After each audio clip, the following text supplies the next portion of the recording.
Apakah dagu wanita termasuk aurat dan ketika sholat harus ditutupi dari galuh di Banyuwangi? Jemaah sekalian,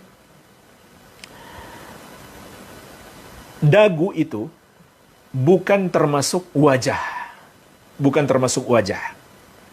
Karena para ulama menjelaskan makna wajah kembali kepada bahasa Arab, ma yahsulu bihi al-muwajahah.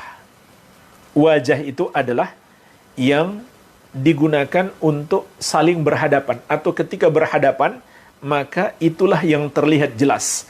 Itu definisi wajah.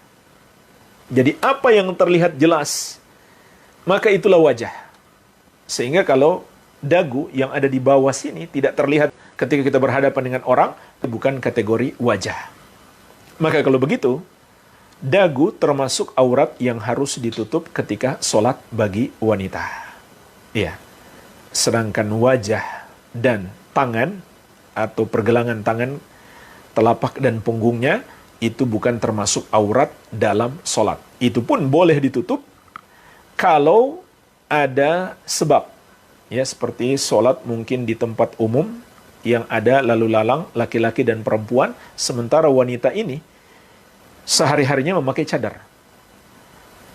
Maka ketika dia sholat di tempat umum yang memungkinkan laki-laki melihat wajahnya, boleh dia tetap menutup wajah. Tapi kalau dia sholat di rumah misalkan, tidak ada laki-laki lain, hendaklah dia tidak menutup wajah. Iya. Jadi, dagu bukan termasuk wajah, sehingga harus ditutup. Hanya saja, ulama beda pendapat, kalau dagu wanita itu terbuka, apakah membatalkan sholat atau tidak? Dalam mazhab Syafi'i itu membatalkan sholat. Dalam mazhab Syafi'i itu membatalkan sholat.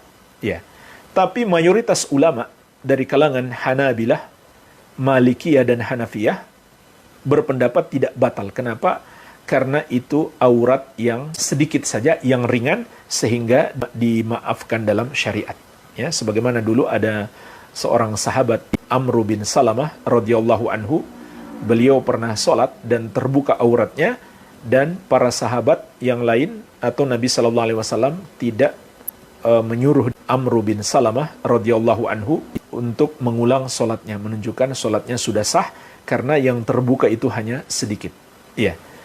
Jadi mayoritas ulama berpendapat dagu kalau terlihat walaupun itu aurat itu tidak sampai membatalkan sholat karena hanya sedikit saja, dimaafkan dalam syariat. Adapun dalam mazhab Syafi'i itu membatalkan sholat, maka dihindari, itu lebih baik. Wallahu ta'ala a'lam.